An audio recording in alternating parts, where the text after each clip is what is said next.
Memenuhi hati dengan Tuhan. Semua berkata memenuhi hati dengan Tuhan. Kata antusias tadi diambil dari kata enteo, artinya bersama-sama dengan Tuhan, dipenuhi oleh Tuhan. Maka sekarang kita mengerti bahwa sesungguhnya persoalan, tekanan, hutang, perkataan orang sebenarnya tidak bisa mempengaruhi semangat kita. Bahwa sesungguhnya saudara, seseorang yang tidak memiliki antusiasme, semangat dalam hidup, bukan lagi karena persoalan yang menggunung, bukan lagi karena utangnya yang banyak, bukan lagi karena perbuatan dan perkataan orang kepadanya, bukan karena kerinduan atau keinginan hati yang tidak tercapai atau situasi keadaan tidak mendukungnya, bukan. Semua itu tujuannya jelas. Itu adalah alatnya, tetapi tujuannya membuat engkau jauh dari Tuhan. Yang mengerti katakan amin. Yang mengerti katakan amin. Seseorang bisa punya hutang yang menggunung. Seseorang bisa saja berhadapan dengan kematian, tetapi dia tetap dekat dengan Tuhan. Seseorang bisa tidak punya apa-apa, tetapi dia tetap dekat dengan Tuhan. Saudara lihat orang dengan persoalan yang sangat hebat, Ayub namanya, tapi dia tetap dekat dengan Tuhan. Dan Tuhan menjawab dia. Itu sebabnya Tuhan berkata, aku datang dan menanyai engkau, berdirilah seperti laki-laki. Kenapa? Karena Tuhan dengar dulu. Tuhan dengar keluh kesahmu. Tuhan dengar doamu. Tuhan dengar permohonanmu. Haleluya. Dan pada waktunya Tuhan jawab. Dan yang paling indah, haleluya, kita berikan tepuk tangan bagi Tuhan Yesus. Yang paling indah ketika Tuhan jawab, yang pertama sekali disentuhnya bukan keadaan dan situasi, tetapi hati kita. Begitu selesai Tuhan menjawab, Ayub berkata, aku telah berbuat dosa. Aku tarik balik perkataanku dan aku duduk diam dalam debu. Hati ini duluan diubahkan Tuhan. Maka ketika setelah itu selesai, Ayub menunjukkan perubahan dengan apa?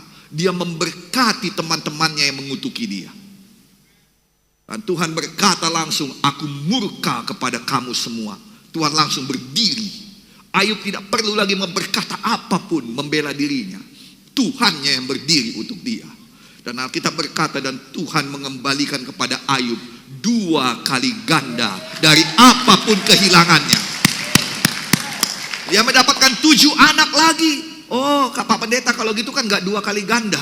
2 kali ganda sayang, karena 7 sebelumnya tidak terhilang. Ada bersama dengan Tuhan di sorga. Semua 2 kali ganda. Tuhan kita tidak salah hitung. Amin. Semua yang kau alami itu adalah tipu daya licik iblis yang berusaha membuat engkau terpisah dari Tuhan. Boleh marah asal kau tidak terpisah dari Tuhan. Yang mengerti katakan amin. Usahakanlah bagaimana caranya, karena agak susah marah kalau kau bersama-sama dengan Tuhan. Yang mengerti katakan haleluya. Boleh bersungut-sungut asal kau tidak terpisah dengan Tuhan, itu pun susah betul.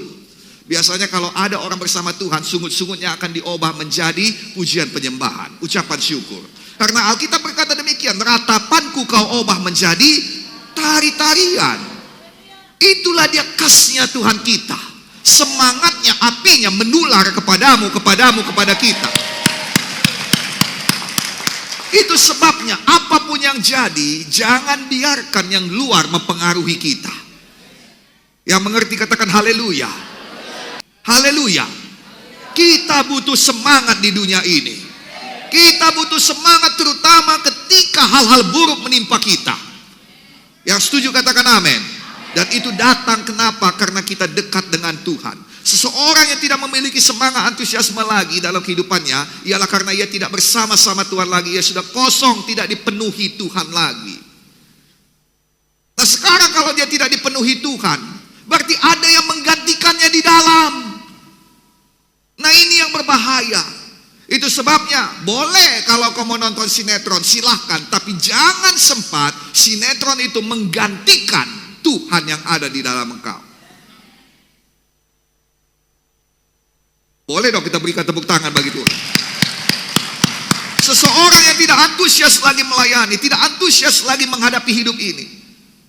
Seseorang yang sudah ikut dengan dunia ini, kesenangannya pun hanya dunia ini, adalah orang yang tidak bersama-sama lagi dengan Tuhan. Sudah kosong, tidak ada lagi Tuhan dalamnya. Tapi dia dipenuhi apa?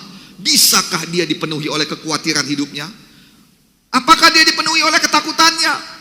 Saya melayani orang yang takut, saudara. Lama-lama saya pun bisa jadi gila karena marahnya kepada dia. Bodoh betul. Tapi mau bilang apa? Ketakutannya itu sudah menjadi nyata kepadanya, padahal semuanya itu semu, tidak ada. Kenapa bisa begitu? Karena dibangun sedikit demi sedikit. Kalau Anda mau membangun sesuatu di hatimu, bagaimana kalau saya katakan, mari bangun semangatmu, mari bangun hidup rohanimu, bangun karaktermu, bangun api Roh Kudus yang ada dalammu. Haleluya.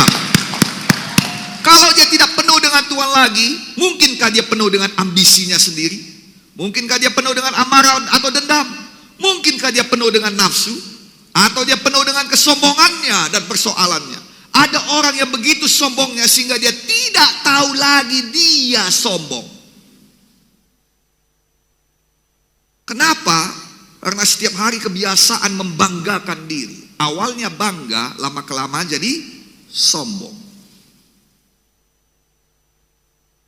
Aku jaga hati dengan segala kewaspadaan, supaya jangan sampai hati ini diisi oleh yang lain selain dari Tuhan. Mari pegang dada kita, kita katakan, jaga hati dengan segala kewaspadaan. Yang suka cita katakan amin. Nah, saudara kasih dalam nama Yesus, bagaimana kita tahu apa isi hati kita? Lihat apa yang saudara katakan dalam situasi-situasi khusus. Apa yang saudara perkatakan ketika datang tekanan pada saudara? Saudara, kalau jeruk ditekan, keluar air jeruk. Semangka ditekan, keluar air semangka. Mangga ditekan, mangga yang keluar. Yang mengerti katakan amin. Nah, saudara, jeruk nipis ditekan, asam dia pasti, gak akan mungkin manis. Sarang tawon ditekan, madu manis keluar beserta dengan tawon-tawonnya. Yang mengerti katakan amin. Sekarang kalau engkau ditekan oleh situasi, keadaan, oleh hutang yang harus dibayar, apa yang keluar? Masihkah keluar, mulia namamu Yesus? Masih sanggup nyanyi demikian? Masih percayakah hati ini? Masih adakah hati ini berserah kepada Tuhan? Masih adakah sukacita keselamatan itu bagi kita? Saudara, situasi bisa menekan. Kadang-kala yang menekan bukan situasi buruk, situasi baik yang menekan. Itu sebabnya dalam satu sidang buku Wahyu dikatakan, kau telah memperkaya dirimu dengan segala hal, dan kau berkata, aku tidak kekurangan suatu apapun. Betul, tetapi aku mencela engkau karena engkau sudah kehilangan kasihmu yang mula-mula. Jangan biarkan situasi dan keadaan mengubahkan saudara, tetapi biarkan yang ada di dalam saudara ini, semangat, api Roh Kudus, Tuhan yang ada dalam saudara, mengubahkan sekeliling saudara. Haleluya. Nah, sekarang bagaimana kita tahu hati kita itu sudah terisi oleh apa? Dari apa yang kita perkatakan. Kalau Anda dikejutkan, saya senang kebanyakan GKI dikejutkan, yang keluar apa? Ya Yesus, ya Yesus, ya Yesus. Oh, haleluya, haleluya, haleluya. Puji Tuhan, di hatimu ada haleluya.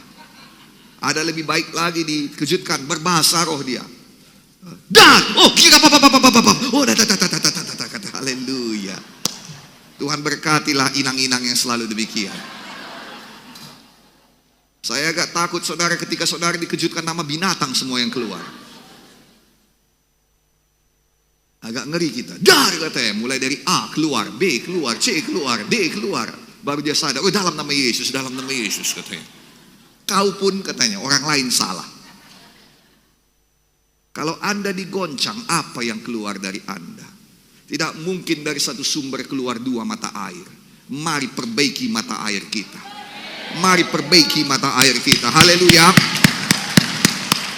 Matius 15 ayat 18, tetapi apa yang keluar dari mulut berasal dari hati. Itu sebabnya mulut ini adalah pintu kepada hati kita. Mata jendela hati, tetapi mulut pintu hati kita. Dari sini keluar, dari sini juga masuk. Kalau Anda mau dia masuk, maka dengarkan, bukan menghafal dalam hati.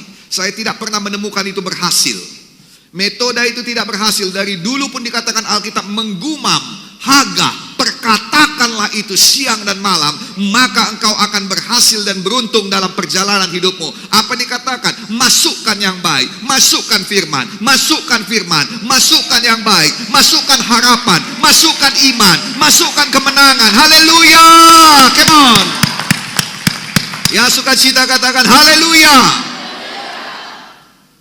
Yang saya mau satu perkara yang pasti, jangan sampai ada yang menukar, sesuatu yang menukar Yesus di dalam hati kita. Yang mengerti katakan haleluya. Karena kita harus semangat. Nah itu sebabnya perkatakan Yesus, firman Tuhan lah yang kita ucapkan, pribadi Yesus yang kita saksikan dengan mulut ini. Haleluya. Lihatlah Ayub yang kehilangan semangat dan antusiasmenya dalam hidupnya. Kenapa? Ayub 7 ayat 11. Oleh sebab itu aku tidak akan menahan mulutku. Aku akan berbicara dalam kesesakan jiwaku, mengeluh dalam kepedihan hatiku. Makanya dia tidak ada harapan, makanya tidak datang pemulihan.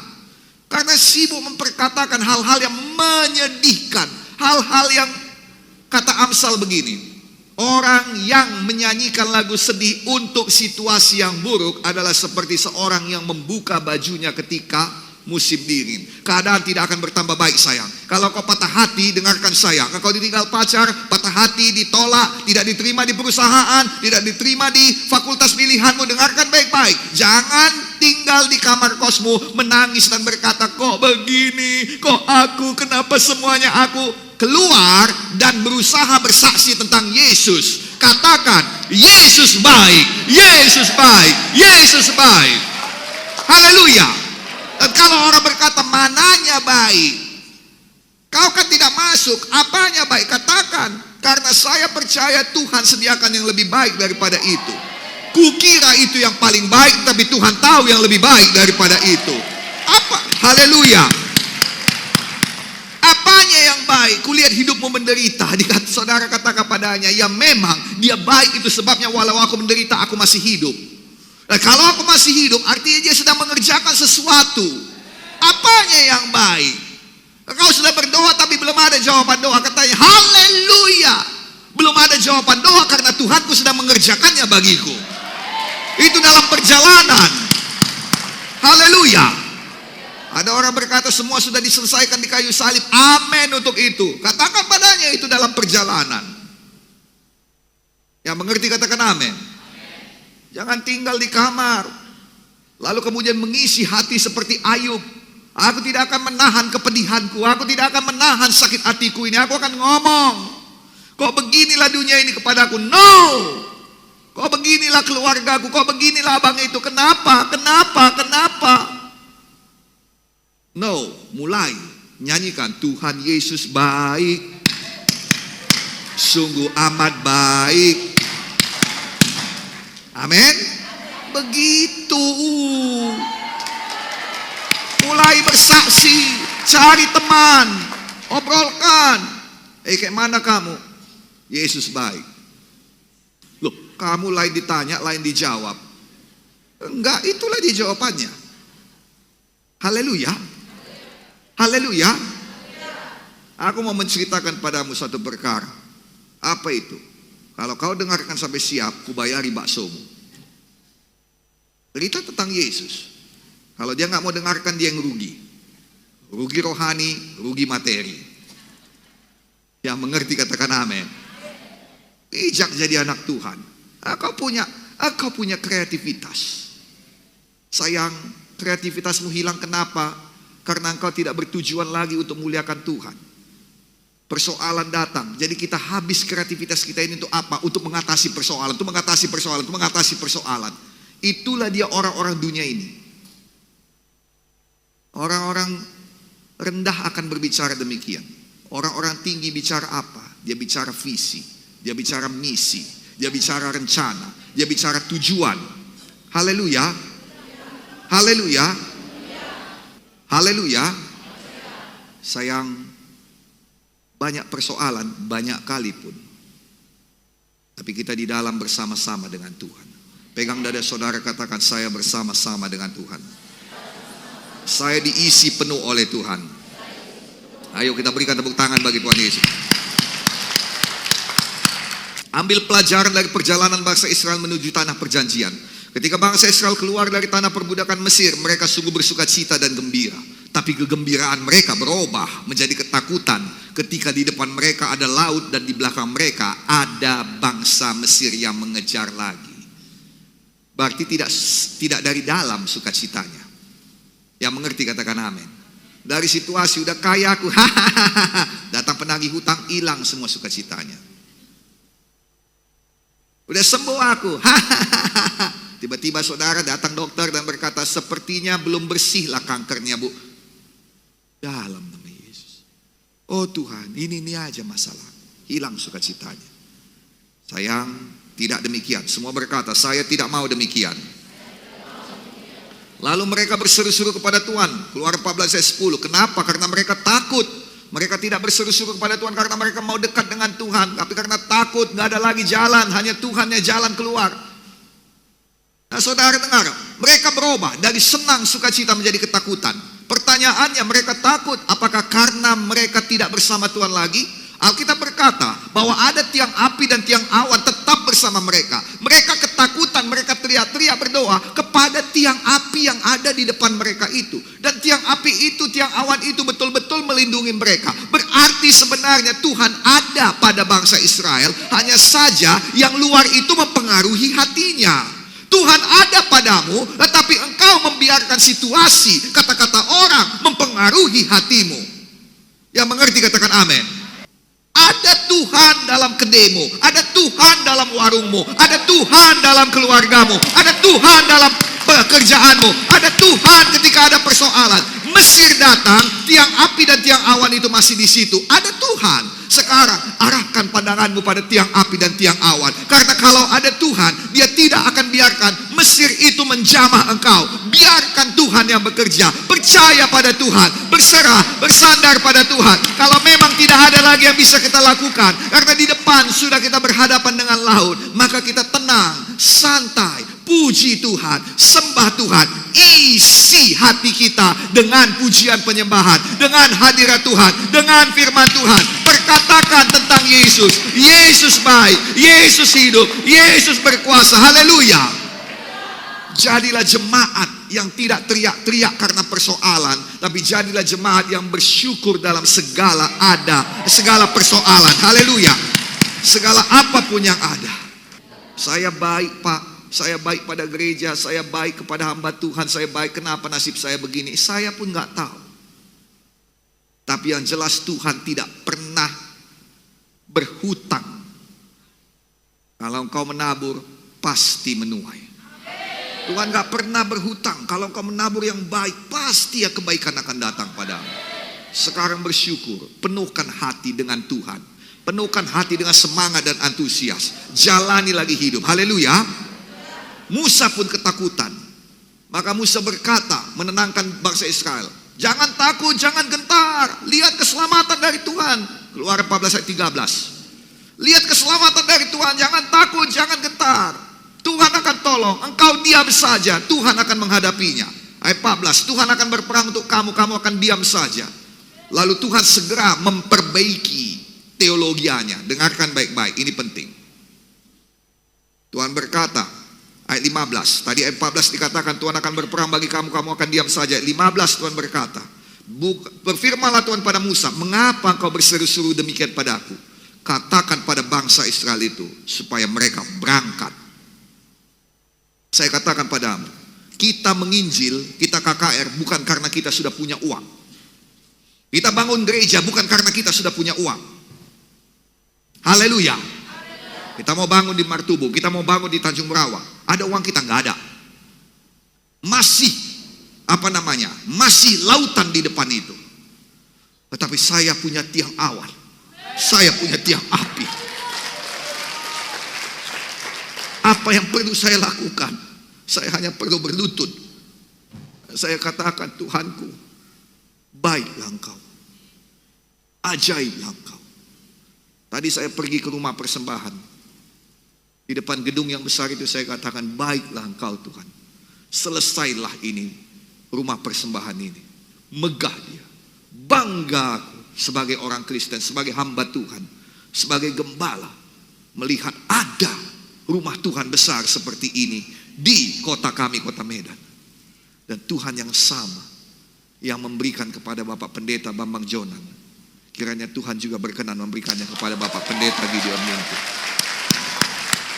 Saya katakan pada Tuhan, apa yang dilakukannya yang belum kulakukan? Beritahu Tuhan. Apa sikapnya yang tidak menjadi sikapku? Beritahu Tuhan. Kenapa engkau mempercayakannya begitu hebat?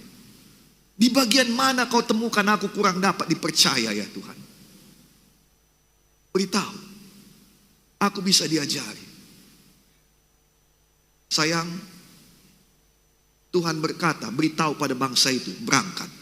Berangkat kemana? Berangkat. Bagianmu apa? Berangkat. Bagianmu apa? Berangkat. Bagaimana kita berangkat? Siap-siap. Haleluya. Nah sekarang, ongkosmu pun susah. Bayari orang datang ke KKR. Yang mengerti katakan amin. Ayo kita berikan tepuk tangan bagi Tuhan Yesus. Itu GKI, dari dulu itu yang kita ajarkan padamu. Itu sebabnya engkau sekarang diberkati. Jangan lupakan azas-azas dasar. Oh kalau mata berkata belum tahu kemana ini, gak ada jalan. Tapi hati ini siap berangkat.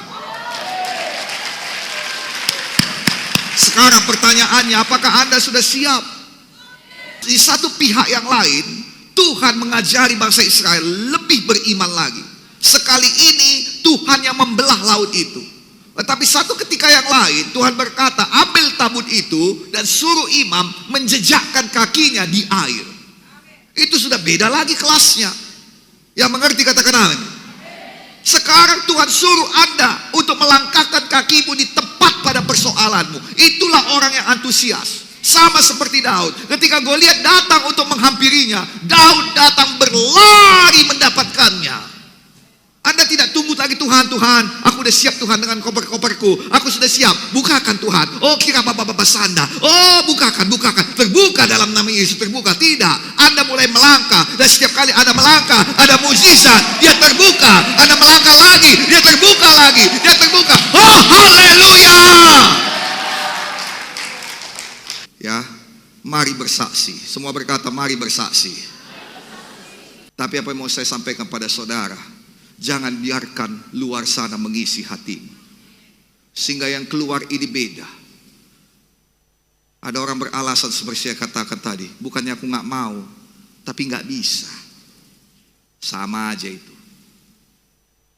Udah ikut tunggu-tunggu, laut itu terbuka, belum terbuka. Bukan begitu. Kalau Tuhan berkata bersiap, bersiap. Tuhan berkata memberi, memberi. Tuhan berkata melangkah, melangkah. Disitulah kunci mukjizat. Kita memang gak punya uang untuk bangun, tapi ayo, semangat kita. Memberi kita. 3 KKR aja bersaudara kita habis-habisan. Ini 62. Haleluya. Saya tanya Aceh, berani. Dia berkata, sebisanya Pak, apa Bapak katakan? Tapi saya di sini tahu firman Tuhan. Saya di sini tahu janji Tuhan. Saya di sini tahu tiang awan itu tidak pergi, ada di sini bersama dengan kita. Saya tahu ada tiang api bersama-sama dengan kita. Nah, saya tidak mau ngomong macam-macam di depan tiang awan, tiang api, karena dikatakan sama seperti yang kau perkatakan di hadiratku, itu yang kuperbuat padamu. Aku mau berkata di depan tiang awan, tiang api, terima kasih Yesus, berkat-Mu atasku melimpah. Terima kasih Yesus, Engkau Jehovah Jireh, Engkau menyediakan segala kebutuhanku. Aku tidak akan berkekurangan. Haleluya. Saya mau berkata di depan tiang awan, tiang api itu, terima kasih Yesus, Engkau Jehovah Rafa, Tuhan yang menyembuhkan aku. Yang mengerti katakan amin. Engkau Jehovah Sikenu, Engkau Tuhan Allah ajaib, luar biasa, Raja damai. Amin. Penuhi hati, bersama-sama dengan Tuhan di hati.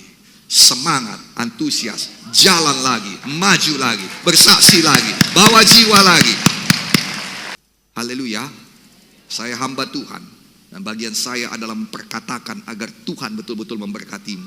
Setiap kali saya katakan Tuhan memberkati, artinya sorga sedang menargetkan engkau untuk diberkati. Dalam nama Yesus, diberkati, diberkati. Haleluya. Tuhanku memberkatimu. Tuhanku memberkatimu.